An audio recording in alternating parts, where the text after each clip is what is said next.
as a money coach, can I just ask, what does financial independence actually mean to you? So I think that kind of is financial independence. It's not having to do something, doing something by choice.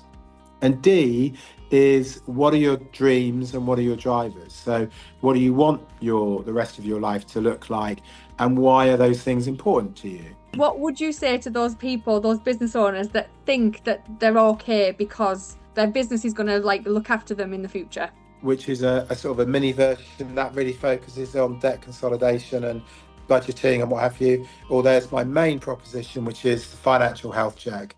Welcome, I'm Tracy Irwin and I'm passionate about financial independence and wanted to share stories of inspiring entrepreneurs to prove it's possible for everyone to strive towards financial freedom. Today, I'm talking to David Hall. He's a money coach. He's married with 5 boys between the ages of 30 and 42. He's got 1 granddaughter and he lives in the UK on the South Coast, but he also has a place in Calp, which is near me, so we'll talk about that later. He's addicted to paddle tennis and he loves helping people get clarity around their finances years after he's been an IFA. So welcome, David. Thank you for joining me. Good morning and nice to see you again. Yes, it is. It's like, I feel like our paths crossed, like it was serendipity, wasn't it? Because we were on an online event from a Scottish networking, which neither of them in Yeah, Scotland. no, yeah, all very random really. But when you're growing a business, you attend these events, and when they're online, it doesn't matter where you are. Yeah. And we were thrown into a room together for sort of a 5 minute sort of one-on-one, and then it very quickly came out that you lived up the road from where I have a place in Spain. So, and we work in very similar fields, and there's a lot of synergy between what we do. Synergy, not competition. Yeah. And so it was a very neat and obvious fit to sort of, explore and expand on how we could help each other. It was really nice because I remember coming into that meeting and you had money coach written on your tagline and I had finance mentor written on mine. I was like, "Oh, please let me get him, please. I want to know what he does." And he was like, Yeah. I think there's so many different things in our industry that people do to help business owners that it's great that. And it was just so funny though when you were like, I just need to ask, where in Spain are you? And I was like, oh, you probably won't have heard of it. It's Altea Lavella. And you was like, oh yeah, I've got a home in Calp. I was like, what? So yeah, we've also met in person as well now, haven't we? Which has been really Yeah, we have, and I know it particularly because, and we've got paddle into the conversation very early on. I can always fit it in somewhere, but one of the courts that I go and play at when I'm in Spain, I drive through your village Oh, to my get village, to it. yeah. So so I know I knew exactly where you were. Lots of people might have heard of Altea, but not Altea Vella. So. Yeah. Yeah, I knew exactly. And in fact, when we met a couple of weeks ago, we went for dinner. I'd been to that restaurant before with my wife on our way back from playing paddle once. So, it's a small world. It is. What is it about paddle tennis then that you like? Let's talk about that for you. Oh, okay. Well, it's addictive, so that comes with a strong warning to anyone who's thinking about playing it. It's the fastest growing sport in Europe. It's massive here in the UK now, and just growing and growing. And it's great fun. You can play with any ages. I play with my main sort of paddle partner is 20, and I play with guys that are in their 70s, particularly in Spain. I mean, two of the guys I play with in Spain are mid 70s, Wow. and so it's very a broad horizon. You can play with any ages, mixed. Male, female. I play with my wife quite a lot, and it's just great fun. It's good for fitness. Um, not many people can still play a reasonable game of tennis into their 70s, but you can play paddle. So I think that's helpful for an older generation. And the kids are starting to play too. So it's only going to go in one direction, really. I think once the schools start playing, I think they probably do in Spain, but once the schools in the UK latch onto it, then it will just, go from strength to strength, really. Interesting. So, and for clarity, by the way, both of us are in England right now, aren't we? Just Yeah, we are, which you can tell from, well, it's our not, yeah, clothing. but what we're wearing mostly. Yeah, So, yeah. so as a money coach, can I just ask, what does financial independence actually mean to you? Okay, so there's I think I'd like to answer that in or two parts of that question really. One is as a money coach, the big difference is between me and a independent or then a financial advisor is that I don't sell products. So I think that's a really important point to make. So I just help people make good decisions around money. Financial independence, I suppose, is something that I help clients with a lot. It's uh, when they are financially able to retire, Yeah. whether they retire or not is irrelevant. So it's just having the financial ability that they don't need to work. Um, and some people will give up the minute they achieve that and fully retire, but other people don't. And I suppose I'm a prime example of that. I sold a business probably 5 years ago now. Technically, I could have afforded to retire at that point, albeit on a modest income, but Yeah. nonetheless, that would have been sustainable and I could have done that. But I chose not to. Why would I retire? I still had a lot of energy and love what I do and enjoy the work that I do. So, and even now, when I sort of review it every now and again, I don't want to retire. I'm 61 now, but I absolutely love what I do, helping other people to sort of achieve financial independence. Yeah. And therefore, why would I want to stop? It's a job that I can do, from almost anywhere in the world. I can. The only difference is time zones. Yes. A lot of what I do is online. So it gives me a very flexible, varied lifestyle, doing something that I love. So, why would I retire? So I think that kind of is financial independence. It's not having to do something, doing something by choice. It is choices, When, isn't it? yeah, yeah. Just so we can talk about when people actually start to look at this, can you just tell everybody actually how you help move that needle and like what we've discussed about how you physically help people to understand that, just so that I can ask a better question?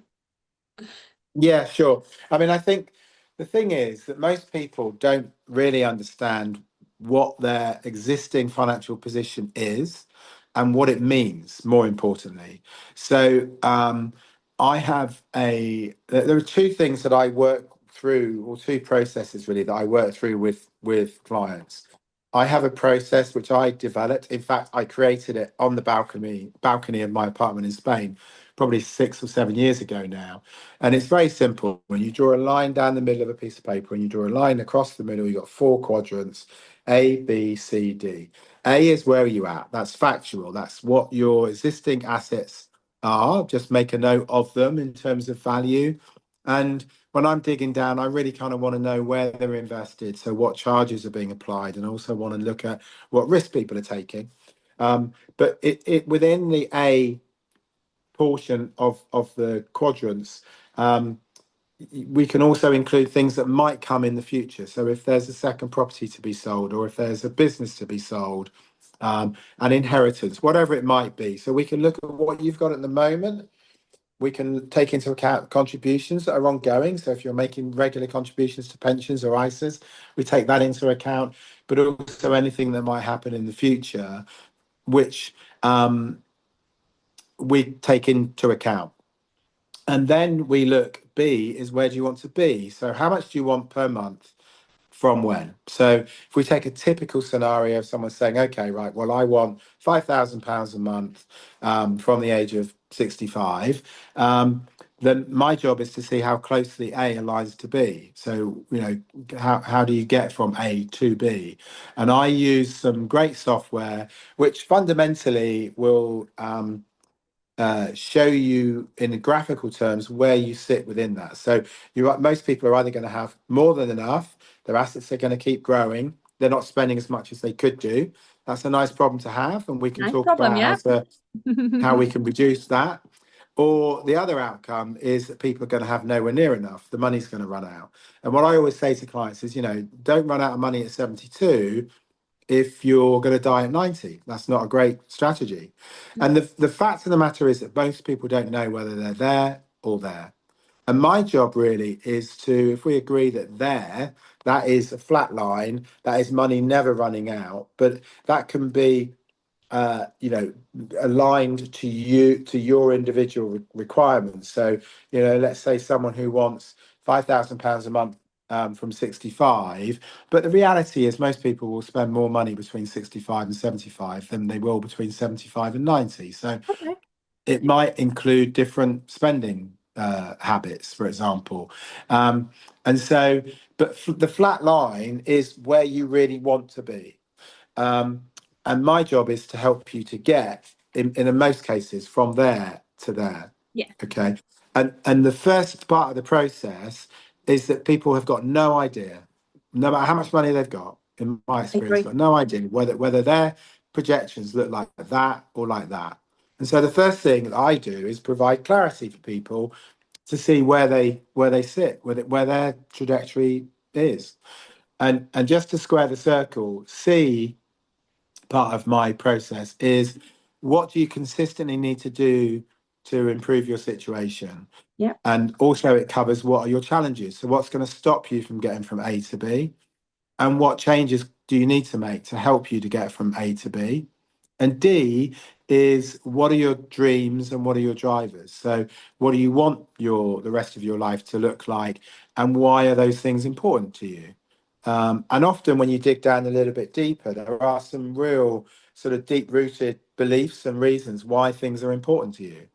Um, it might be someone's dream to always have that bolt hole in Spain, for example, yeah. or living in the sunshine in the winter because you suffer from the cold, or whatever it might be. Or it might be, I have a great process which I use with my clients, and I've got a meeting later today, and I send off some questions for them to answer, which helps them to get to the real D, dreams and drivers.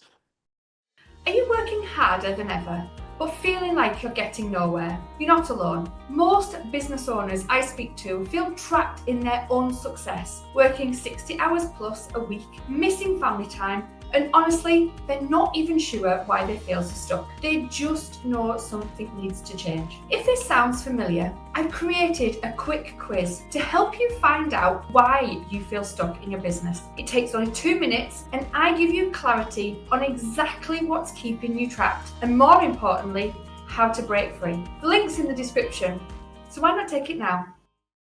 And I was just reading one this morning that came back in, and it's just a long bucket list, really. And the thing is, with that process, we can start with any of those quadrants, A, B, C, or D, and sometimes people know exactly what their dreams and drivers are, and they're very clear on that, and other people haven't got a clue. Okay. So working through that whole process will show what's possible, give clarity and confidence around where people are, and then a real meaningful action list of things that people can do to improve their situation. Yeah, definitely. I think the knowledge is it, isn't it? It's like I think people are scared sometimes Yeah, to actually take that first step forward because I think they're scared that they don't have they, enough, but actually they just don't know. That's the truth, isn't it? They physically they're, don't know. absolutely. The perception is that they don't have enough, and they're scared that they don't, so they bury their head in the sand. I've had clients. It's not unusual for clients to be very emotional when I Yeah, deliver the news.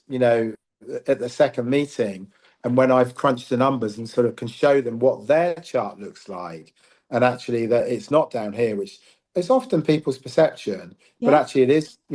With a few small changes, they can get, onto a very sustainable retirement path. And it's quite emotional when people find that out. What age do people tend to come to you? And what age should people come to you? Because I think that's a more important question. Yeah, but it's a really good question because when I set the business up, I'm in my third year now. I thought that all of the people that came to me would be sort of 60-ish, thinking of, really seriously thinking about retiring in the next 5 years. Yep. And that's what I was expecting. And to begin with, I suppose that's what I got as well. But actually, what I've learned is that, give me a 25 or 30-year-old, I can change their lives forever for no cost to them. I mean, I'm not a charity, I have fees, but they're really modest, Yeah. um, very low in indeed. But I can literally change their lives forever by them just taking a few educated decisions around, for example, their workplace pension. Yeah. What level of risk are they taking? And just changing that, and you used the expression already, but sort of moving the dial slightly makes a massive difference to It's the so much outcome. easier to do, isn't it, when you're in your Yeah, 30s than it is yeah, when you're in your absolutely. 50s? That dial's going to move. It's compounding. And Yeah, like I was the same, by the way. In my 20s, like the last thing I was thinking about was my retirement. But now, yeah, sat here at 51, if yeah. I could give myself one bit of advice in my 20s, it's like sort it out then, because it's going to be so much easier. Yeah, I I Like, I I got some great software which sort of shows you where your trajectory is.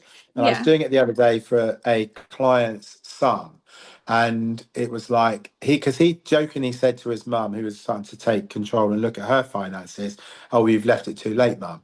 And so I said, "Okay, well, let's throw that back at him." And it's like, right, so let's assume a 30-year-old wants £4,000 a month in retirement every yeah, month in today's money, escalating in line with inflation for the rest of his life from the age of 65. Okay, so the target £4,000 a month from 65. And if he's 30, then he needs to invest £500 every month.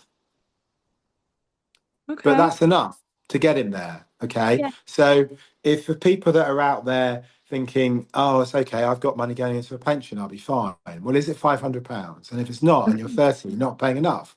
And so get real, you know. But Interesting.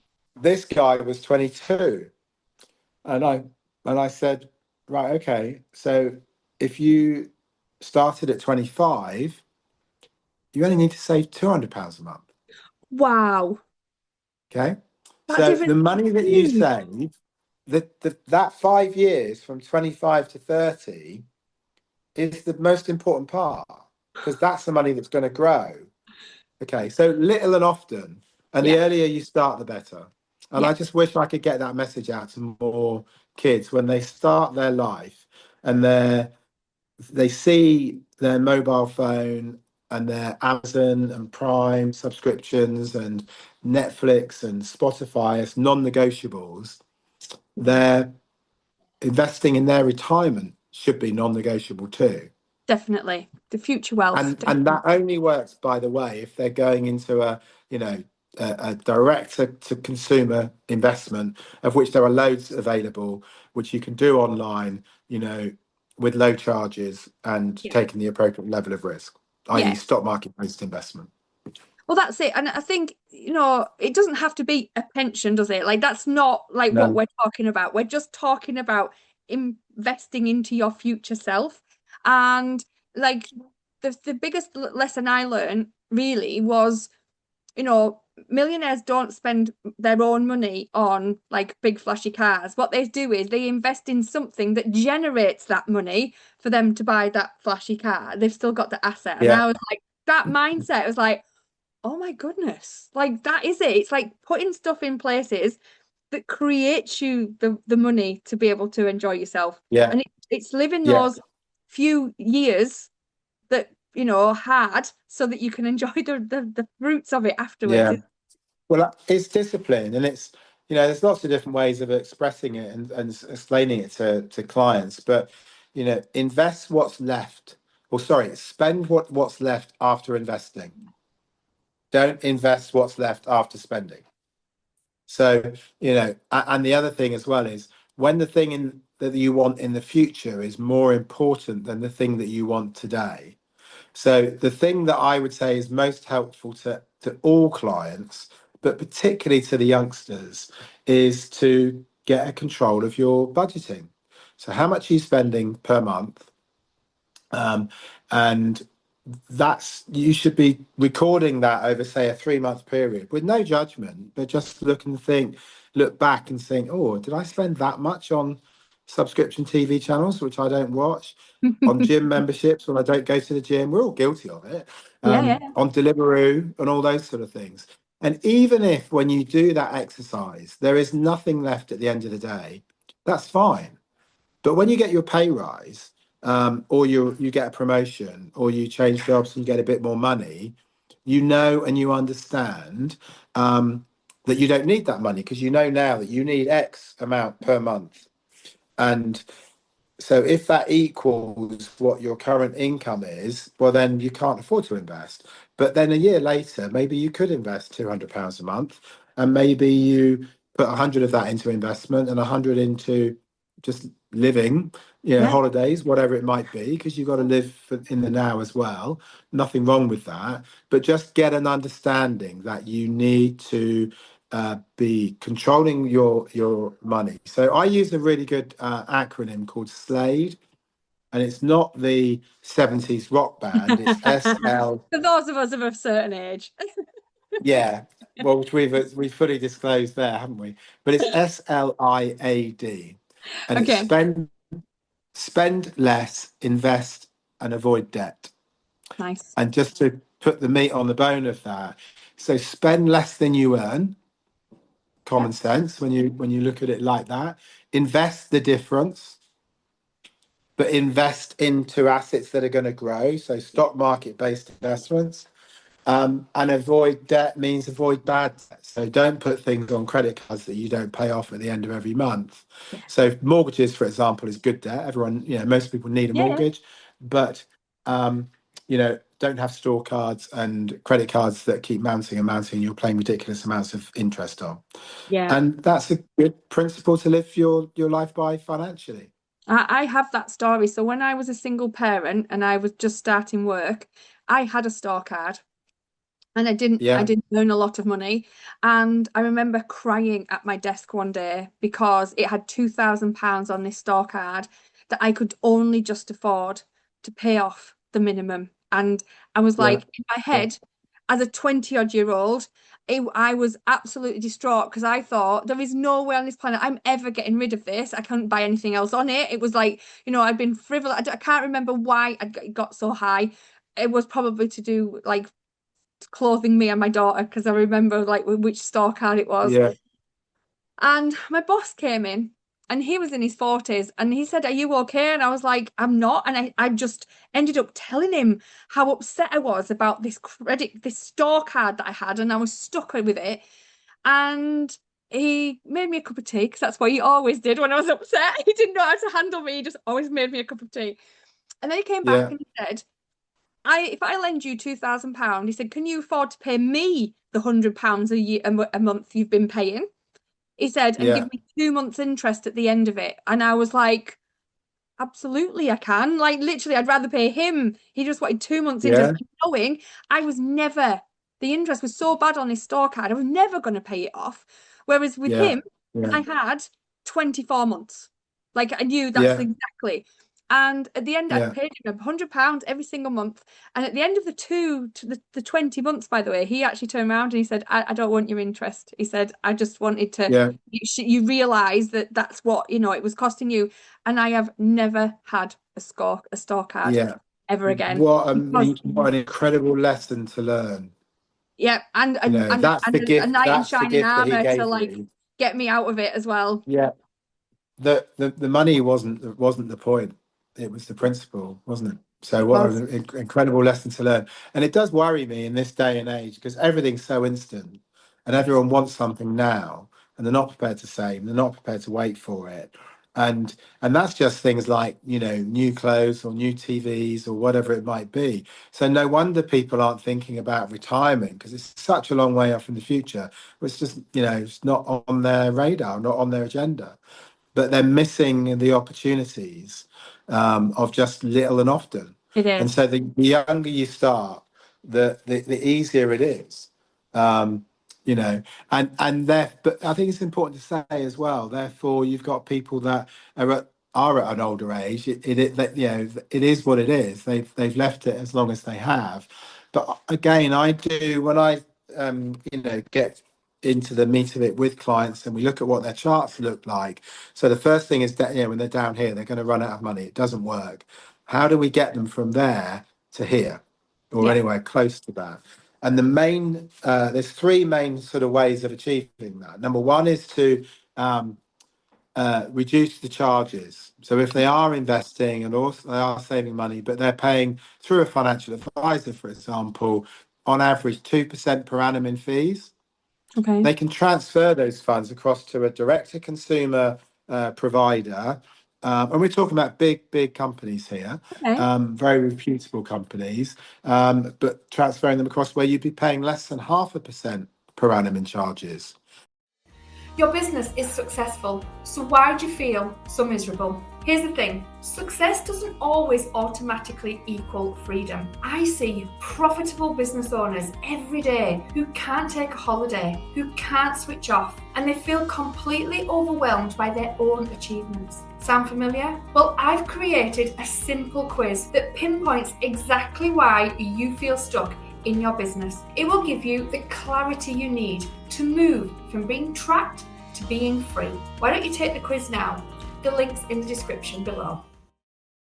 That's huge. It is. That will move the dial. Okay. Right. So Okay. that will On its move own, that's going from to move the dial for many people then.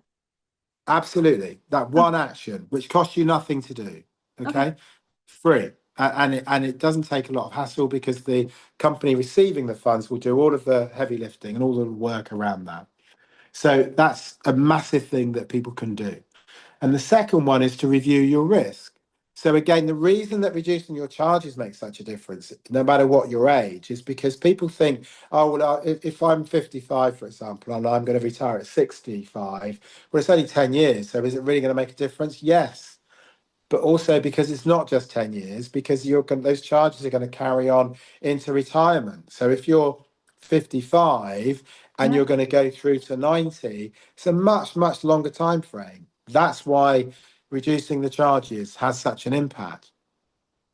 And for the same reason, if you review your risk, you know, if you're invested in a low or medium risk investment, that money is going to stay there forever because it's going to provide your income for you going forwards for the rest of your life. So the short-term volatility of the stock market, which is this, Yeah.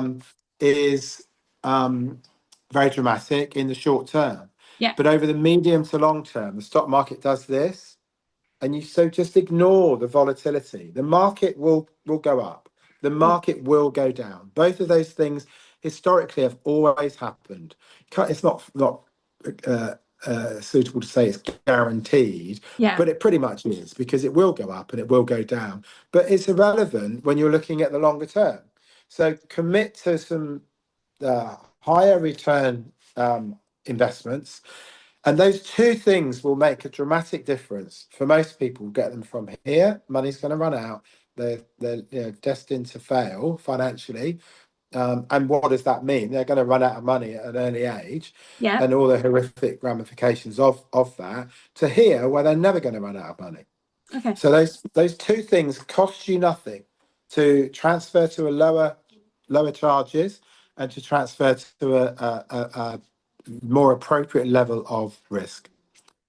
And then the third thing that you can do is to start, you know, topping up your investment. Okay. And so if you're, you know, and often when I show people the graph, it's that third thing that will sort of make everything work. So that's where again you review your expenditure Yeah. and you look at what you could afford to invest and you start investing that. And even if that's for a 5-year period, it's amazing what difference it can make. And so those are the three main things that people can do that will improve their financial situation. So bearing in mind that includes first and foremost getting some clarity around their situation Yep. and then getting some real meaningful action points that will help them to get from A to B. Awesome. I quite often hear, by the way, that business owners turn around and say, "Oh, it's all right. my business is my pension. And I have been guilty of that in the past myself, by the way. Yeah. Can I ask, what would you say to those people, those business owners that think that they're okay because their business is gonna like look after them in the future? So, and that's a very, very common. I've heard it all my life. I mean, I was 35 years as an independent financial advisor. So I've been in this sort of business for like coming on for 40 years now. So you hear that all the time. Yeah. My my business is my pension, and that's fine. But if you've been in business for that amount of time, then in theory, your business is making profit. And if your business is making profit, your business is paying tax. And so to invest some of that money as a business, as opposed to an individual, can save your corporation tax if you're using pensions, can give you huge tax advantages. So again, little and often. Put that money into how do you get your money out of your business in a tax efficient way? Well, one way is to be funding pension contributions, for example. The company can fund pension contributions, and therefore the money isn't leaving the business in the same way than if it was coming out to you in a dividend and then you investing. So there's all sorts of options for you. So yes, your business is your pension, but make it work in a much more tax efficient way for you. Yeah, I think people shouldn't just rely on that as well because we don't know like the business landscape that's moving forward, especially with AI and everything else. And many people have businesses that rely solely on them. And when they say that to me, I'm like, how? How is your Yeah. business So going to what be your pension when it relies solely on you because it's not sellable? So it's kind of like I just worry sometimes. is the question of using their business? Because what happens if their health fails, for a start? And what happens if something goes wrong with the business, through no fault of their own? We've just been through COVID. Lots of really great businesses, didn't survive COVID for, you could argue, for no fault of their own. So, Yeah. you know, it's just little and often, which in most cases the business can afford a lot more than an individual can. Yeah, it's really interesting. It is. So, for anyone out there who is getting like later on in life and they are worried about Yeah. that they've left it too late, what's one piece of advice for them? Find out. Let's Okay. have a look, because you might be pleasantly surprised. And when I said earlier about, often people get quite emotional, I should clarify that emotional, that they are okay. I've had people crying. It's like, oh my God, I've been so worried about it. I've been really worried about talking to you to find out, because now I've got to sort of, find out what the situation is. And then they realize that they're okay. And if they're not okay, and I don't sugarcoat it, if the graph is still like this, well, maybe you could, if they were looking at retiring, at 60 instead of 65, it's like, no, okay, maybe you have got to work to 65, Okay. but at least now you know. It's the So it's, clarity, isn't it? And the knowledge, I yes, think, that's yeah, in the important bit. you can't just bury your head in the sand. Find out what your situation looks like, and that enables you to take control of that situation. Because there are two main outcomes. You've either got not enough, Yeah. in which case, and you've got to do something about it. And I help people with those steps and how to get to utopia, which is never running out of money. And if you've got more than enough, well, what a waste that is. What if you hate your job and you really do want to retire, and you could? Wouldn't it be Yeah. good to know that? Oh, Or that would be maybe, awesome to know, wouldn't it? that happens all the time. I've got clients that say, right, especially this time of year, it's right, do you realise you could give you a notice on the 1st of Jan or 1st of December and you're retired by the 1st of Jan? It's like, really? Well, you could Wow. if you wanted to, financially. And whether they do or they don't is not particularly relevant. But when I've got clients that do that, I mean, it's joyous. It really is. So find out. That's amazing. Right. If anyone would like to get hold of you, David, where can they find you, please? Okay, so my website is, I should know this, shouldn't I? My Instagram is Oh, don't worry, whole we will dot. put it all on the description in YouTube, You've, so don't worry. But you've is whole.david, my Instagram. Hold on. I'm on LinkedIn just as David Hole, and my website is davidhole.uk. Perfect. Thank you very much. And that is, the website's just about to be redone, actually. So there'll be a new website coming up by Christmas. I'm not sure when this, or by January. So I'm not sure when this will be released. It will probably be But released after that. So yeah, definitely. okay, so my new website, which will list all of the different ways of working with me, and I have sort of 1 hour consultations, free initial chat is really important. So it doesn't cost you anything to have a chat with me to see if I can help. Yeah. And then there's 1 hour consultations. There's an online course which I have, which people can purchase. There's a new proposition which I'm launching, which is called Get Your Money Sorted.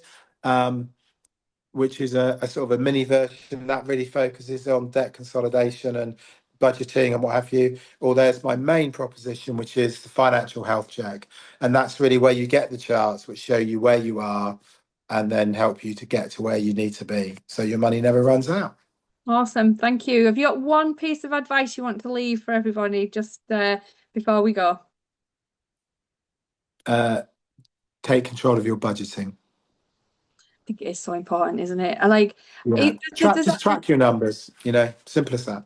I use Snoop. Like, it's an online thing. It's free and it tracks my, you Yeah. put things into budgets and it tells me. Yeah. Like, it gives me budgets. It tells me if I'm overspending. It's Yeah. brilliant. Like, Where you're spending your I'm, money. and I'm a finance mentor, but I still track my budgets. I still make sure Yeah. that I know where every penny is going, both in my business and in my personal life. So yeah, it's so important. And then you know what you're dealing with, and then you can address and make changes, but with confidence. I mean, I signpost people to a free government-backed budget planning tool, but it's excellent. Really is good. So that's my one piece of advice: track your numbers, and then start thinking about where you could reallocate the savings effectively. nice. Thank you very much. It's been a pleasure as always. And thank you for your time. A lot of value. Thank you. Yeah. All right. Lovely. All right. See you soon. Bye. Thank you for watching to the end. I really appreciate it, and it shows that you are serious about moving your business forward. I want to share something with you. When I was little, I watched my mum skip meals so my brother and I could eat because she didn't have enough money to feed us all. That pain changed everything. I promised myself I would never need to rely on anyone else financially. I worked relentlessly towards financial independence. Even as a young parent of 19, I still worked. And once I achieved financial independence, I became passionate that everyone deserves the same. But here's what I've discovered. Successful business owners can feel financially trapped, just in a different way. And that's why I created the Money Metrics Academy to help you understand your essential business numbers in under an hour a week. No jargon, no overwhelm, just the clarity you need for true financial independence. Why not join the free entry-level membership and see how the community can help you? Let's get unstuck together.